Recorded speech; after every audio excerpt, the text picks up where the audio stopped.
Billy back here with Broship of the Nerds. It has been storming like crazy, heavy wind and rain as I was getting ready to start recording. It's calmed down for now, but welcome to the 2026 Broskers.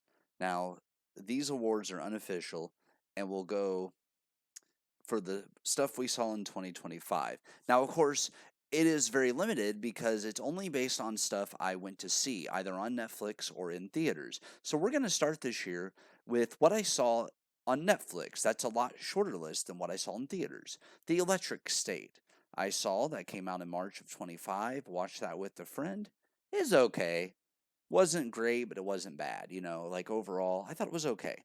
A lot of it had some action, it had some decent moments. Nothing for me to hate on. The Life List, April of 2025 with Sophia Carson. Absolutely adored this. This was a film where Sophia Carson's character gets left a list of things she needs to do in order to receive her inheritance. Absolutely adore it. Nice little movie. Next up was Dulce Villa. This was such a charming and cute movie. I absolutely enjoyed it. It had Maya Rafiko. She was in Pretty Little Liars Summer School. Great actress, bright future ahead of her. And this was a cute movie. It's about a father daughter, and she is wanting to fix up this place. And her dad at first is against it, but they bond over it. I adore it. I absolutely adore it. I had to write down one more thing. Fear Street, the Prom Queen. I had very high expectations going into Fear Street, the Prom Queen, and I will be honest with you guys, it wasn't up with the trilogy, right? The trilogy was amazing. This was not as good as the initial trilogy. Was it still watchable? Yes. I've watched it twice. I still enjoy it. I will still gladly rewatch it. But it just wasn't up to par with the other three. It was still enjoyable, but just needed a little bit more going for it with the plot and the scare factors, right? So I can still enjoy it though. Wednesday season 2, there was part 1 and part 2. Dark, incredible. I absolutely love this show. There was a lot going on this season. Jenna Ortega, Emma Myers bringing their A game once again. This was more about the Addams family and everything, and it just so happened some hides. Yeah, you got that right. Multiple hides were on the loose. Tyler, you have Marilyn, you have Thornhill back. Just a lot going on. I can't wait to see where the show goes in the future. I watched this with a friend of mine. We went to Wendy's and got the exclusive meal. He went in there with Thing on his shoulder. We went all out for it. Had a full themed party, right? Yeah, I absolutely loved Wednesday season 2. Um, K-pop Demon Hunters. This was a movie that, I'll be honest with you, I didn't really know what to expect going in, but my friend kept saying, dude, just watch it, just watch it. I finally said, okay, I'll watch it. Because I do like some anime. So I sat down and watched it and fell in love. The story, the characters, the music, everything was phenomenal. It blew it out of the water, and it took me by surprise. It's taken the world by storm, and I could compliment this movie all day. It was just great.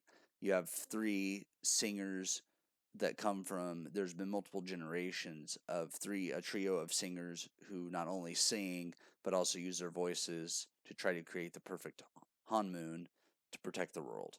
It's amazing. And then you have a rival boy band, the Saja Boys, and their stories crossing over and everything, and a story about, are you who you are because of what you're born as, or is it your actions that make you who you are? And it was really thought provoking and really excellent.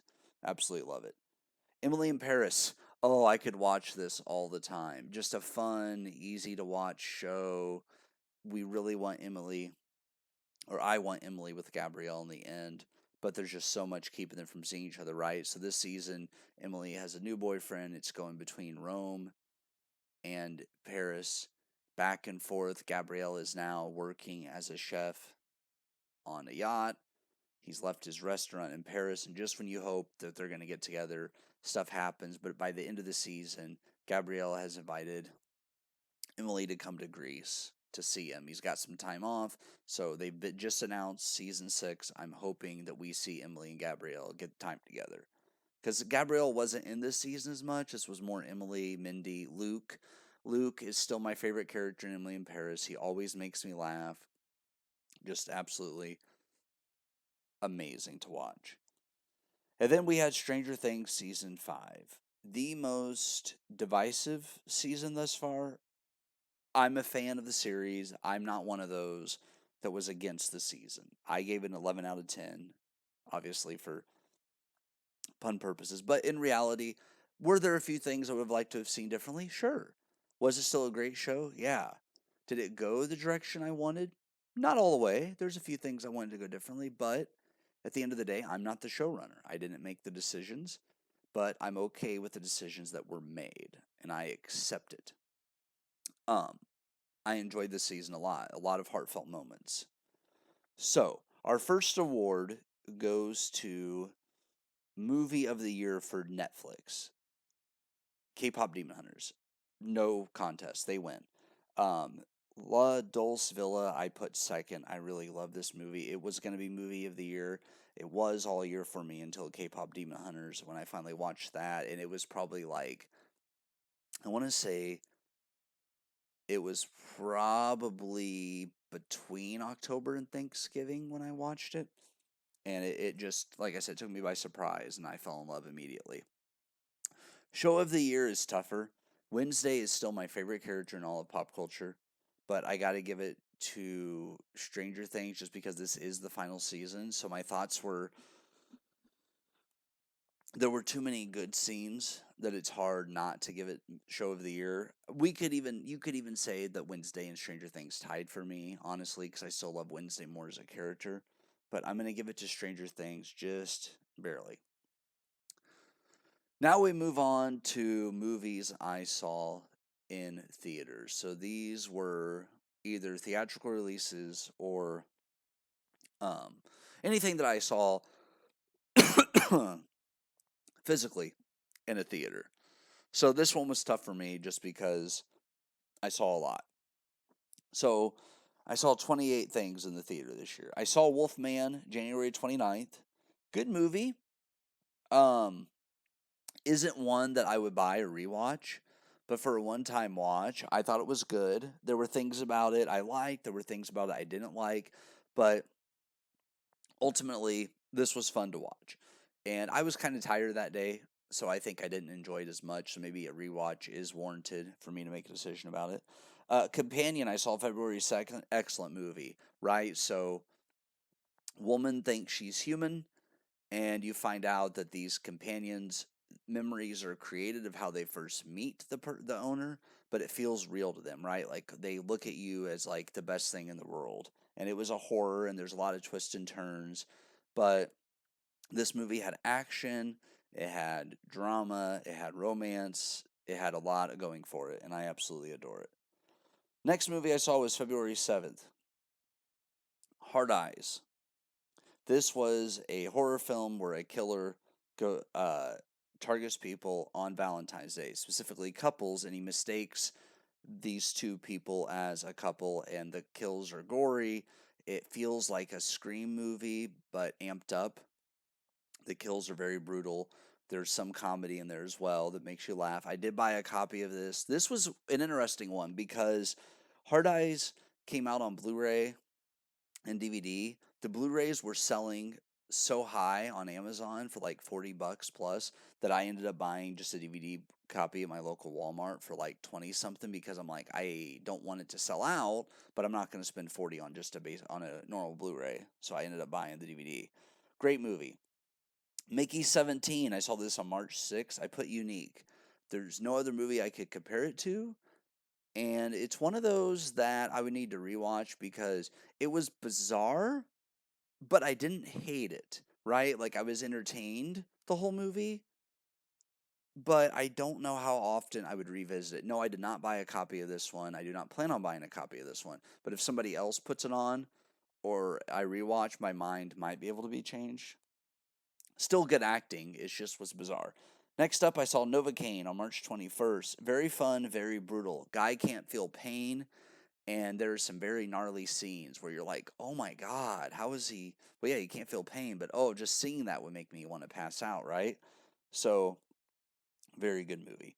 Next up, March 21st, I went to the Alamo Draft House with a friend of mine to see Death of a Unicorn. And I might have just been in the right mood that day, but I was laughing, I was crying, all emotions were being experienced here. So this is about a dad and daughter, and Paul Rudd's character, wants to be set up for life. He wants to make sure his daughter gets what she needs, but he lost his wife, and Jenna Ortega's character Ridley, she is hilarious in this, but there's also some genuine heartfelt moments too. But yeah, I saw this at Alamo Draft House. You're not allowed to talk during the film. We ordered our food. They brought it to our seats.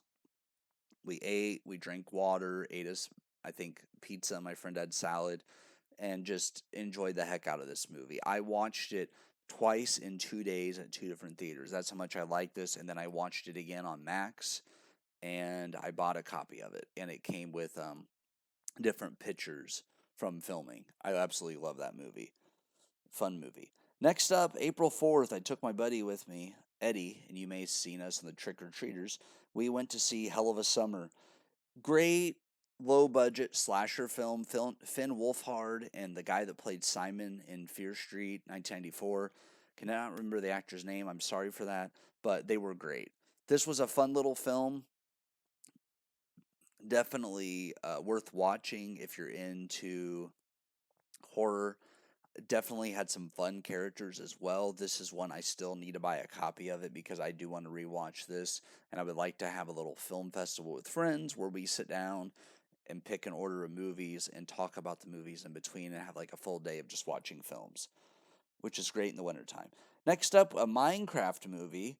I saw this April 8th, 2025. Going in, I was like, really?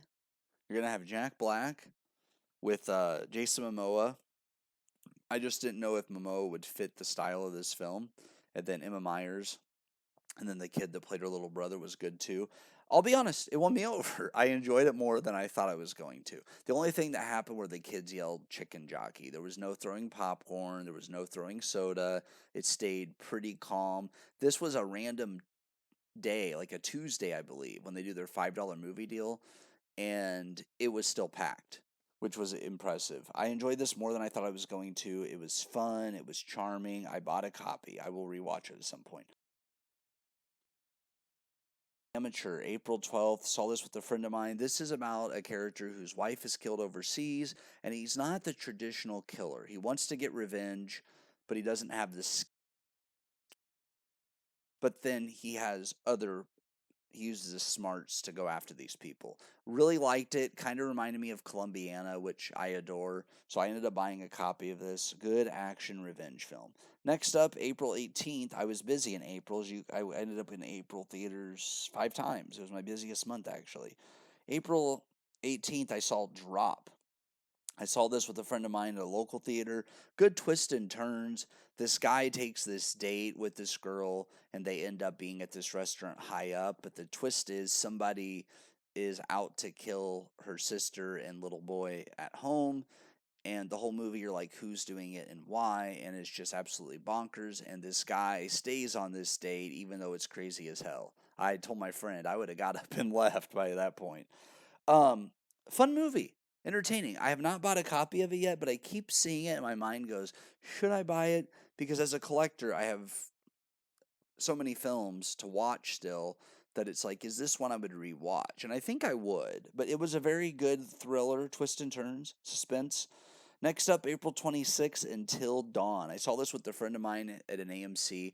Very unsettling, actually scary, twists and turns, but the kills are very brutal, and these characters keep dying over and over to try to get out of this situation. But if they can't solve the riddle, they permanently turn into creatures or die for good. So this was very unsettling. Just the way some of the deaths happen, you're like, oh. And this was a very good movie because it actually did scare me.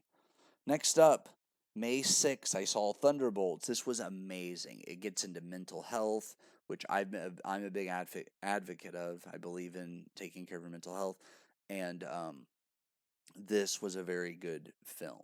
And David Harbour and Florence Pugh and the whole cast killed it. It was emotional. It was great. I love this movie. Hurry Up Tomorrow. I saw this May 16th at AMC. It was getting really interesting, and then a tornado warning hit. So we had to evacuate into the bathrooms and wait. And the options were, if it wasn't long, they were going to let us finish where we left off at. There was me, a friend, and one other random person here, and I made sure they got out safe first before leaving. So the three of us went to our respective areas and waited for the storm to blow over. But because it was extended, the options were watch a later showing the same day, which I had things to do that evening, so I did not opt for that, or get a free voucher for a movie. So I got the voucher, and I need to reevaluate this because it was getting interesting, but I had to leave, so I can't make a fair assessment of it. I know people online said it was bad, but I was enjoying what I was seeing, but it was taking a while to get there. But once it was starting to get there, Ortega's character had just walked up to the Weeknd's character and they started talking, and that's when the tornado warning hit. So it was really starting to get interesting. Um, I went and saw, I forgot to write the date down on this one, but I did go see Final Destination Bloodlines. There were three of us there. We were laughing at scenes we shouldn't have. I had never seen any Final Destination movie up to that point, and I was on the edge of my seat. And whenever they did the cool kills, I'm like, awesome. Like my buddy was like, "What do you think?" And I'm like, "This is great." Like I absolutely loved it. My friend was laughing at scenes he shouldn't have been laughing. There were also some heartfelt scenes as one of the actors, Tony Todd, gave a very um, ominous line about life and everything, and then you found out later he died of cancer. So this was one of those. The producers knew, the fellow cast didn't. He delivered his lines, and it felt very authentic because that was it for him. And yeah, it was very hard to watch. Great film. It ended really well. I was hoping for the good things for the brother and sister and the family, and everything just goes to hell in a handbasket. But this was a very fun watch, and I've just now started buying the Final Destination films. I need to get Bloodlines. I think I bought 1, 2, and 3. I just want to buy a set of the whole collection and watch them from the beginning so I can review them on this channel. I will be doing more movie reviews after I finish the Stranger Things series. I plan on doing Stranger Things Wednesday, and then here and there in between some individual films. I have hundreds of films sitting in piles that I have to decide if I'm going to keep them in the collection or get rid of them. Some of them I know I'm probably keeping, but I just want to rewatch them and make sure that that copy works. So stay tuned for that. Um, Next up, June 17th, I went to see How to Train Your Dragon live action. I had never seen the animated ones, still need to fix that issue. Great film. I adored it. It was cute. It was fun. A lot of action. It's one that I want to watch the animated first, then decide if I want to get it because it's one that I need to, uh, excuse me, see the original for and then make a decision from there. Um, Jurassic World Rebirth, I saw on July 3rd. Great. I saw it twice. I saw it July 3rd, and then I saw it with two friends of mine. And then my best friend was there with one of his family members. So there ended up being like a big discussion afterwards talking about what we thought about the film. And I always love doing that. I miss that, having like a movie outing and then sitting around and talking about it with a group of people. And I had that a little bit. So I love that. I definitely want some more movie nights with friends. But, anyways, great film. You have, when done right, it's one of my favorite type of films, right? Where you take groups, you take a big group of people and you split them off into different groups and you have them meet and then you split them off again. So this movie does that. You have a family, a father, two daughters, and the boyfriend of the oldest daughter together on a ship, and they get attacked. And the boyfriend goes from being kind of nonchalant, careless, to one of my favorite characters in the movie. And then you have Jonathan Bailey's character, who was my absolute favorite in the film, who wants to give this the good that could come out of this dinosaur stuff to the world for free. He doesn't want it to be a profit thing. And then you have Scarlett Johansson's character, and you have the other main actor's character, which I can never pronounce his name, but he was great as well. I love this film. Great action sequences, a very fun movie. Next up, July 11th, Superman. I'll be honest, there was some tears shed for this one because there's so much going on in the world. And it was, what would Superman do in the modern world? I still need to buy a copy of this. I don't know why. I need to buy it. I loved it. I want to rewatch it right away. I just, for some reason, did not buy it at the first chance I had. And I kind of regret it now. Maybe tomorrow I will go buy it because Superman was wonderful. It just, there were so many things going on in the film that can speak to today's world that I think modern society can apply, that I just thought they kept the heart of Superman, what he stands for in the modern world, and I loved it. Um, Next was F1. F1 with Brad Pitt, racing movie. You have the old dog coming in, and he has his own way of doing things. And this was just so cool. Don't give up on your dreams even when you're older. I love that message. And this was great. I saw this with a friend of mine at a local theater. Next up was I Know What You Did Last Summer. This was July 21st. Really liked it. Um, it was like a legacy sequel, kind of like how Scream 5 was. And I really liked the twists that came, and the kills were good. But the thing was the story, right? And who was doing it and why. And I really liked these characters, and I really wanted the main gal to make it out of here. And I've seen enough movies this year that I forget characters' names, but I love the return of Jennifer Love Hewitt and Freddie Prinze Jr. This was a really good movie, and the suspense, it wasn't super scary, but my friend jumped a couple of times. I was laughing. There were three of us that went to this one. Fantastic Four. Saw this with a group of three, July 29th. A little bit slow at the beginning, but they went for like that retro and the old times kind of thing, and they're setting up Doomsday. I enjoyed this film. It is one that I bought.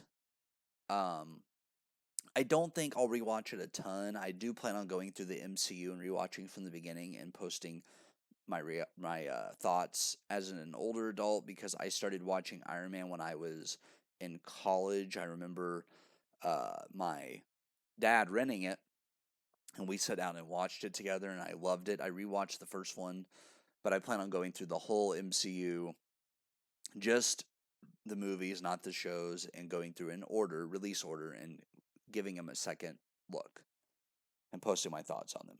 But as far as superhero movies go, this was good. I liked the way they did Fantastic Four. They didn't get into the oranges as much because we've already seen it before. So yeah. Next up, August 12th, a group of three of us went to see Freakier Friday.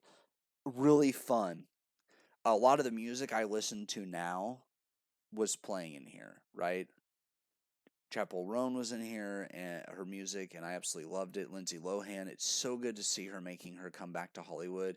She was in a cute Netflix Christmas movie last year, and this year she was in Freakier Friday. Seeing her and Jamie Lee back was amazing. I was a little bit concerned at first because it was like, will they be able to keep the same magic? And they did, because they didn't try to copy the same thing. You also had the two girls. One, you have Lindsay Lohan's character who is engaged to this other character. She has one daughter, he has a daughter, and those two don't like each other at first. So it's about the whole family getting along with each other. And I absolutely loved it. The kids and adults switched places. It was cute. It was fun. It captured the same magic as the original.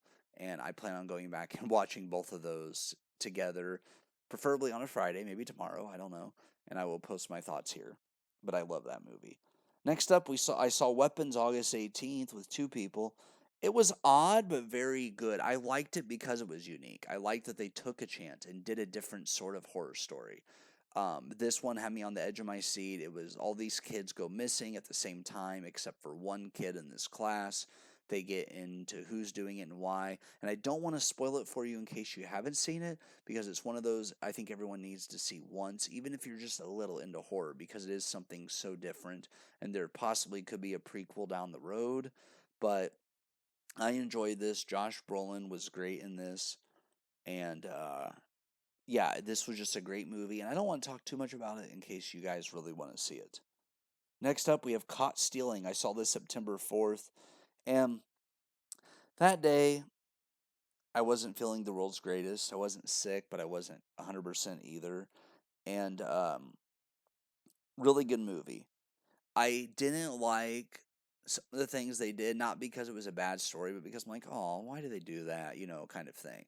But yeah, I like this. Austin Butler, Zoe Kravitz, both great in this film. Zoe Kravitz is one of my favorite actresses. Austin Butler, a great actor who has been in some good stuff and has a promising, bright future ahead of him.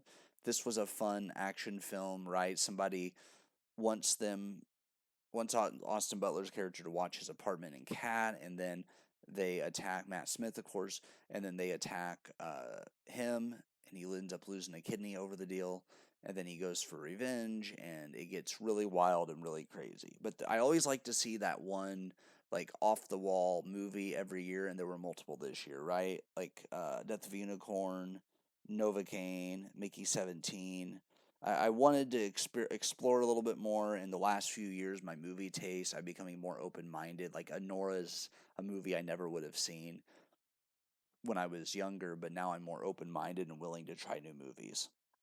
So yeah, Caught Stealing was good. Good Fortune, October 21st. I saw this with a friend of mine at a local theater, and good movie. I like the anti-rich, anti-capitalist, and not even just that, showing you the challenges everyday people that are barely getting by face versus the wealthy, and they swap places. I really like that. And Zari, hadn't seen him in anything in a while. He always cracks me up. I guess I have a funny bone for his comedy. Seth Rogen, some of his movies I really enjoy, some of his movies not as much, but I always like him in them because he has great humor.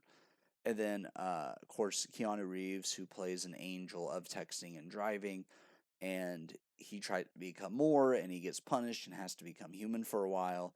This was hilarious, but it also has some very good messages in. I do need to buy a copy of this because it's one I want to rewatch and show my friends. Next up, November 8th, I saw Predator Badlands.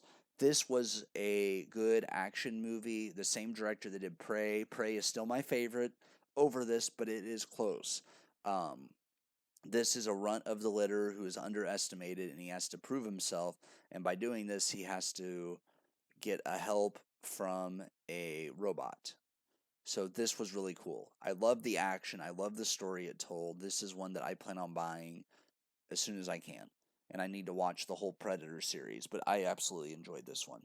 Next up, November 19th, a couple days after my birthday, I went and saw The Running Man. There was a group of three of us. Glenn Powell, his daughter is sick, and he's trying to get enough money to take care of her. This was action packed, off the wall, a Stephen King adaptation that I have yet to read but need to, and I enjoyed the hell out of it. It had action, it had story, it had a lot going for it, and I thought that they did a fantastic job. Next up, December 2nd and 6th, twice, I saw Wicked for Good. Adore this movie. Ariana Grande, I've always been a fan of hers. I adore her. Her singing in this, the story they told. I didn't like it as much as part one, but I did like this movie. Cynthia Erivo, Jonathan Bailey, Michelle Yeoh, Jeff Goldblum. The music to me was better in the first one because there were more epic songs, but that was natural because there was like some rehashes, which was the same as the play from what I've been told by a super fan. And uh,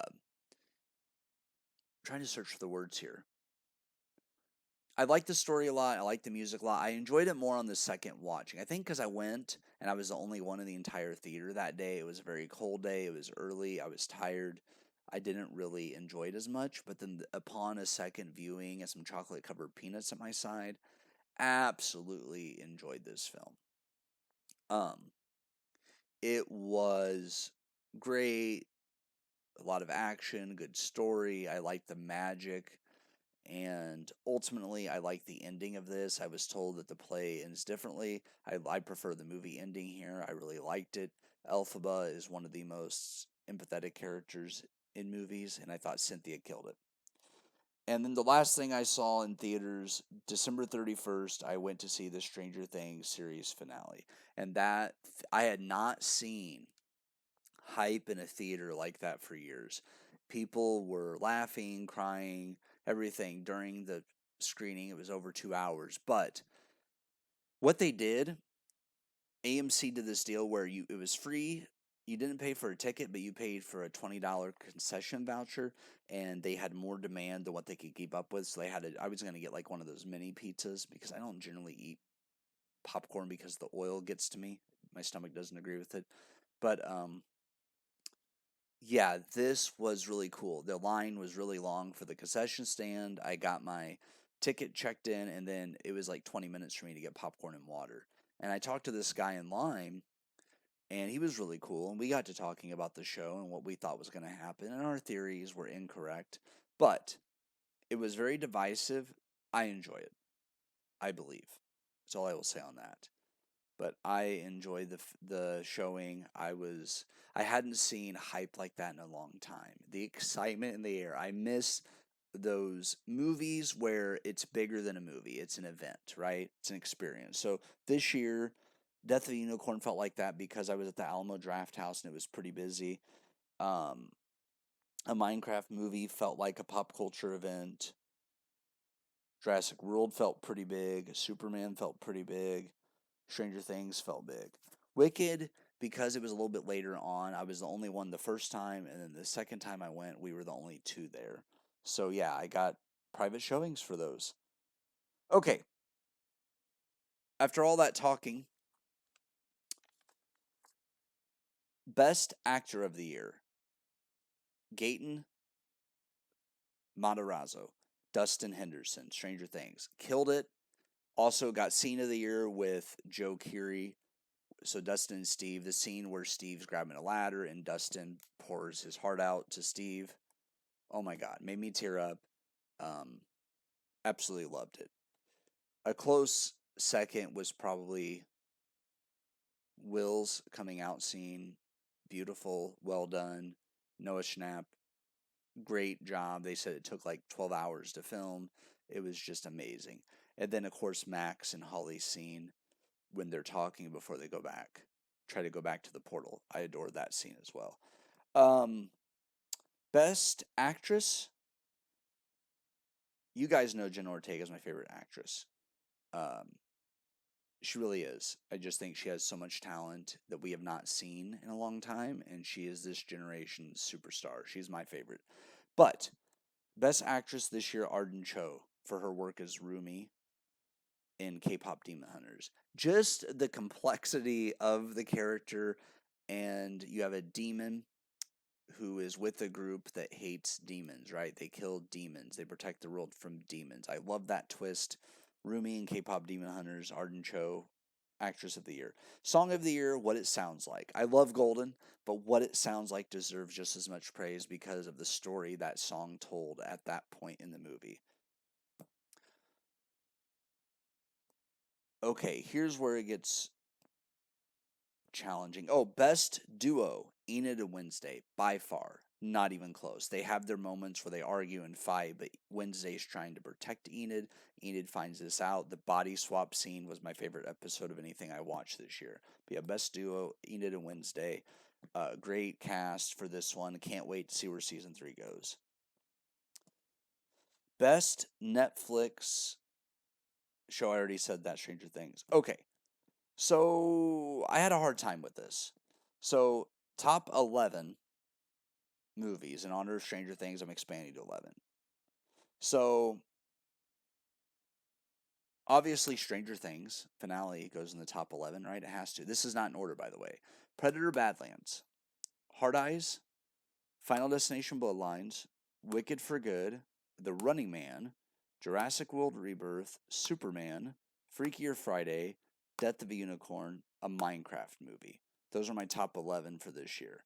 Now, I am going through actively. We're doing this on the fly, and I am going to get rid of the movies that do not get movie of the year for me, and this is going to be challenging. I'm going based on how often I would rewatch and how much I enjoyed the experience. What would be my actual movie of the year based on that criteria.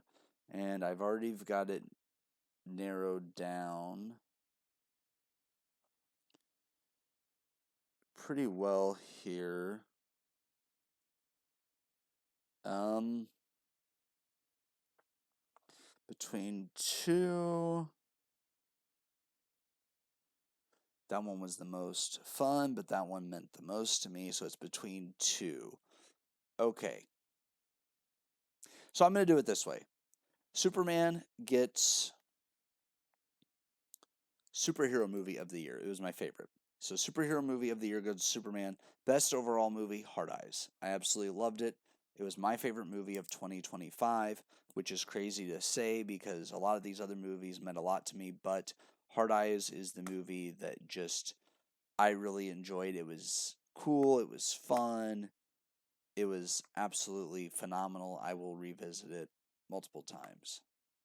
But yeah, that was tough because it was between Hard Eyes and Superman, and maybe if you asked me next week, I would say Superman, but as of today, I'm saying Hard Eyes gets movie of the year. Now, overall movie of the year. So we're going to take Netflix's movie of the year for me, K-pop Demon Hunters, versus theatrical movie of the year, Hard Eyes. Overall movie of the year goes to K-pop Demon Hunters. It was just so emotional, such a great story, such good characters, such good music. It gave me everything I wanted and then some. So I have to give it to that. Game of the year, Expedition 33. No choice. Borderlands 4 is probably second, but I was late to the party on that. But Expedition 33 and then South of Midnight was up there as well. But I got to give it to Expedition 33. Um, saw a lot of movies this year. Some I really enjoyed. Some I thought was good just for a one night time watch, and others I don't think I would ever revisit again. But I did see 28 movies in 2025 in theaters, counting the Stranger Things finale. I look forward to seeing what 2026 brings. I know there's going to be a lot of bangers in there, and there were a lot of movies I didn't get to. I did not get to Avatar Fire and Ash. I did not get to there were like quite a few trailers I saw like, oh, that would be good, but I just never made it. You can only have so much time, and Christmas time gets busy. So when I look back at my schedule, I was able to see a lot between February to April, and then May got a little busy. I got back at it in July. And then yeah, I saw one, two, three, four, five in July, one, two, three, four, five in April. So April and July are tied for busiest months for movies. And then August hit, saw a couple in there. And then October, November, December just got a little bit busier. Didn't get to see as much in that second half, that second part of the year. But yeah, I would like to know your favorite actor of 2025, your favorite actress of 2025, your favorite Netflix film, show, theatrical movie, and then your overall favorite movie of the year. This is just my opinion. Let me know in the comments what your thoughts are. That's all I have for today, guys. Take care, and this has been the 2025 Brosker Awards. We'll see you at the next one.